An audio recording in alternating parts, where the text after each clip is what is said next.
Hello everyone, I am Chandni Pekra, MSc third semester Botany, Government College Aara Jashpur CG। Today the seminar topic is Ginkgoales. तो आज हम गिंगवेल्स के बारे में पढ़ेंगे और इसमें हम एक ही जनरा को पढ़ेंगे जिसको हम गिंगो के नाम से जानते हैं और इनकी कुछ विशेष बात होती है, इसलिए इसको हम लिविंग फॉसिल भी कहते हैं। उसके बाद हम इनकी हिस्ट्री की बात करें तो यह मीजोजोइक एरा में ट्रैसिक पीरियड्स में लगभग 16 जेनेरा पाई जाती थी और आज केवल एक ही जीवित जेनरा दिखाई पड़ती है जिसको हम गिंगो के नाम से जानते हैं और इसे हम मॉडल हेयर ट्री भी कहते हैं क्योंकि यह एडिंटम नाम के फर्न के समान दिखाई देता है, इसलिए इसे हम मॉडल हेयर ट्री भी कहते हैं। और आप डायग्राम में देख ही रहे हैं कि यह एक गोल्डन कलर की लीफ है जो कि गिंगोएल्स की है।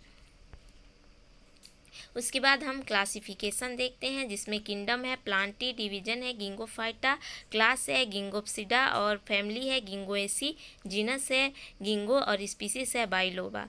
बाइलोब्ड लीफ के कारण इसको बाइलोबा दी गई है। उसके बाद हम कुछ किसी चीज़ का अध्ययन करते हैं तो उसको कुछ मुख्य बिंदुओं में विभक्त करते हैं।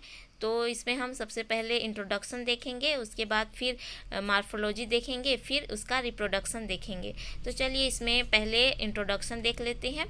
तो जिंगो इसी फैमिली का एक अकेला लिविंग जीनस होता है और यह रोस्क मीजोजोइक एरा के जुरेसिक पीरियड्स के समय पाया जाता था और आज भी पाया जाता है, इसलिए इसको हम लिविंग फॉसिल भी कहते हैं।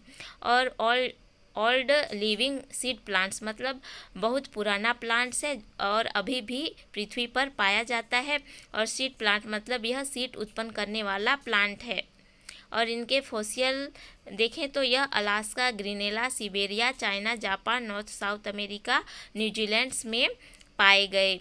और यह साउथ ईस्ट चाइना में विल्ड स्टेट में पाया जाता है और बाकी जगह इसको कल्टीवेटेड किया जा रहा है। और यह चाइना, जापान में इसे सेक्रेटरी के तरीके से टेम्पल के गार्डन में लगाते हैं और यूनाइटेड स्टेट में इसको सेड ट्री अर्थात छायादार वृक्ष के तरीके से लगाते हैं और यूरोप, अमेरिका और इंडिया में इसको ऑर्नामेंटल ट्री के तरीके से लगाया जाता है। ठीक, उसके बाद हम इसका संरचना देखें तो गिंगो के प्लांट मतलब इसका ट्री इस प्रकार से दिखाई देता है और ये गिंगो का ट्री है, इस प्रकार से दिखाई देता है। और उनके मेल फ्लावर की बात करें तो यह इस प्रकार से दिखाई देता है और फीमेल फ्लावर इस प्रकार से दिखाई देता है और उनका फ्रूट पेड़ पर इस प्रकार से लगे हुए दिखाई देते हैं। और उनका सीड की बात करें तो यह इस प्रकार से कठोर दिखता है और इसके बाहर का भाग गुद्देदार होता है। और उनका लीफ की बात करें तो यह इस प्रकार से दिखाई देता है। फिर हम मार्फोलॉजी देखें तो मार्फोलॉजी देखिए, चलिए यह स्पोरोफाइट होता है और कॉनिफेयर्स के तरीके से दिखाई देता है। ठीक, और इनके ट्री की हाइट की बात करें तो यह 30 मीटर हाइट तक हो सकता है और ब्रांचिंग होता है और डाइमॉर्फिक होता है। डाइमॉर्फिक का मतलब होता है दो प्रकार से होता है, जो कि लॉन्ग शूट होता है और ड्वार्फ शूट होता है। लॉन्ग शूट होता है वह अनलिमिटेड ग्रोथ करता है और जो ड्वार्फ शूट होता है वह लिमिटेड ग्रोथ करता है। और इनके रूट की बात करें तो यह tap root with cap root पाई जाती है, मतलब बहुत गहराई तक इनकी रूट पाई जाती है। और फोलिएज लीफ की बात करें तो यह लार्ज होती है, सिंपल होती है, पेटियोलेट होती है और फैन लाइक होती है। फैन लाइक का मतलब होता है कि यह पंखनुमा होती है। और इनके कलर की बात करें तो यह गोल्डन येलो कलर की भी होती है और ग्रीन कलर के भी होती हैं। और लिप्स में नोच पाई जाती है और बाइलोब्ड होती है। और यह डाइकोटोमस टाइप वेनेसन होता है। डाइकोटोमस मतलब द्विभाज्य शाखा शिराविन्यास इसमें पाया जाता है। डायग्राम में देख रहे हैं, देखिए यहाँ येलो कलर के लीफ भी पाए जा रहे हैं और ग्रीन कलर के लीफ भी दिखाई दे रहे हैं। ठीक, और इसको हम इस डायग्राम के माध्यम से भी क्लियर कर सकते हैं। देखिए यहाँ लॉन्ग शूट यानी अनलिमिटेड ग्रोथ और ड्वार्फ शूट मतलब लिमिटेड ग्रोथ। और इसमें देखिए लीफ इसमें पेटियोलेट पाए जा रही हैं और यह फैन लाइक दिखाई देती है और इनमें द्विभाज्य शाखा दिखाई देती हैं। ठीक, उसके बाद हम रिप्रोडक्शन देखते हैं। तो रिप्रोडक्शन गिंगो बाइलोवा इज डायोसियस, मतलब डायोसियस मतलब होता है कि मेल प्लांट अलग होता है और फीमेल प्लांट अलग होते हैं। मेल प्लांट के ऊपर मेल फ्लावर लगते हैं और फीमेल प्लांट के ऊपर फीमेल फ्लावर लगते हैं। और जब यह यंग कंडीशन में होता है, मतलब छोटे होते हैं, तब इसको पहचानना मुश्किल होता है कि कौन सा मेल है और कौन सा फीमेल। ठीक, उसके बाद हम इसके मेल स्ट्रॉबेरी या फिर मेल कॉर्न को देखते हैं। तो इसको इस डायग्राम के माध्यम से क्लियर करते हैं। तो देखिए ए वाला चित्र में यहाँ मेल स्ट्रक्चर बन चुकी है, और बी वाला चित्र में देखेंगे तो यहाँ देखिए मैक्रोस्पोरोफिल बन चुकी है, और सी चित्र में देखेंगे तो मैक्रोस्पोरोफिल के ऊपर दो झूलते हुए लटकते हुए मैक्रोस्पोरेंजिया दिखाई पड़ रही है, और दोनों के ऊपर नोब दिखाई दे रही है। ठीक, और डी वाला चित्र में देखेंगे तो यहाँ मैक्रोस्पोरेंजिया में स्पोर मदर सेल्स भरी हुई दिखाई दे रही है, जो कि मियोसिस होके माइक्रोस्पोर्स का निर्माण करती है। ठीक, और ये हो गया मेल फ्लावर का डायग्राम। इस प्रकार से दिखाई देता है, जो कि सहतूत के समान दिखाई देता है और लीव के बेस से निकलता है। उसके बाद हम मेल गैमेटोफाइट देखते हैं। तो मेल गैमेटोफाइट, इसको भी हम डायग्राम के माध्यम से क्लियर करते हैं। तो देखिए यहाँ पे पहले मैक्रोस्पोर्स बन गए, उसके बाद इग्जाइन और इंटाइन यहाँ दिखाई पड़ रही है ए वाले चित्र में, और बी वाला चित्र में देखेंगे तो यहाँ पे प्रोथेलियल सेल फर्स्ट, प्रोथेलियल सेल सेकेंड बन रही है, कट रही है। और सी वाला चित्र में देखेंगे तो यहाँ पे प्रोथेलियल सेल फर्स्ट, प्रोथेलियल सेल सेकेंड और जनरेटिव सेल्स और ट्यूब सेल्स बन रही है, और ये चारों कोशिकाएं बाहर निकल आती है, और फिर आगे का डेवलपमेंट पोलन चैम्बर पर होता है।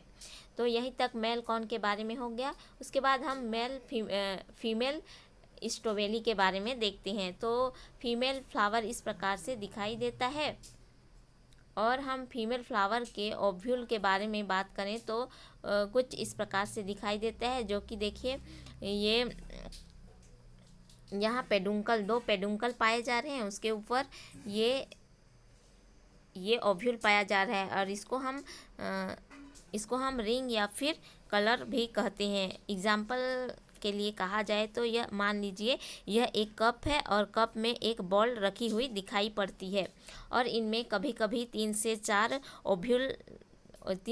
ओव्यूल भी पाए जाते हैं इस पेडुंकल में, लेकिन यह दुर्लभ अवस्था होती है। ये 3 से 4 इस पेडुंकल में 3 से 4 ओव्यूल पाए जाते हैं, लेकिन यह दुर्लभ अवस्था होती है।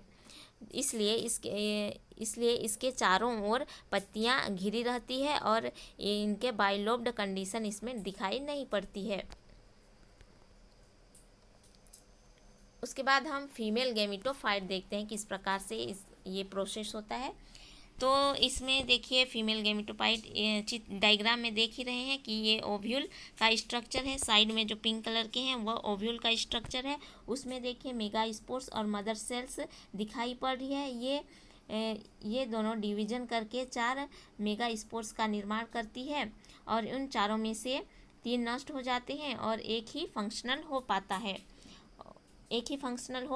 और इस वाला में देखेंगे तो यहाँ देखिए न्यूसेलस और इंट्रीगमेंट दिखाई पड़ रही हैं। और ये सेकेंड वाला डायग्राम में देखेंगे तो इसमें जो ग्रीन कलर के दिखाई दे रही हैं वो है आर्किगोनिया, और इस आर्किगोनिया को हम इस नीचे वाले डायग्राम में स्पष्ट देख सकते हैं। तो ये देखिए ये आर्किगोनिया हो गया, और आर्किगोनिया के ऊपर यहाँ नेक सेल्स दिखाई पड़ रही है, और नेक सेल्स के नीचे वेंट्रल कैनाल दिखाई पड़ रही है, और उसके नीचे फिर एग सेल दिखाई पड़ रही है। तो इस प्रकार से गैमेटोफाइट फीमेल गैमेटोफाइट्स की क्रिया होती है। फिर उसके बाद आगे पोलिनेशन होता है। फिर यह पोलिनेशन हवा के द्वारा होता है, और पोलन ग्रेन जो होते हैं वह फीमेल प्लांट के ओव्यूल तक आते हैं। फिर आने के बाद जो पोलिनेशन होता है वह कुछ समय में ओव्यूल के द्वारा कुछ सेक्रेट निकाले जाते हैं, और फिर जो म्यूसिलेज होते हैं जिसे हम जो म्यूसिलेज होते हैं जिसे हम पोलिनेशन ड्रॉप्ट कहते हैं, और ये ड्रॉप्ट पोलन चेम्बर को एब्जॉर्ब कर लेती है। एब्जॉर्ब करने के बाद जो पोलन ग्रेन होती है वह इंटाइन ट्यूब पर में वृद्धि करते रहती है, और जिसे हम पोलन ट्यूब कहते हैं। और ये पोलन ट्यूब ब्रांच होती है, शाखित होती है, और यह वृद्धि करते रहती है। करने के बाद फिर यह आर्किगोनिया तक पहुंच जाती है, और फिर स्पर्म को आर्किगोनिया तक पहुंचा देती है। पहुंचाने के बाद वह एग सेल के पास पहुंच जाती है। फिर यहीं पे फर्टिलाइजेशन की क्रिया होती है।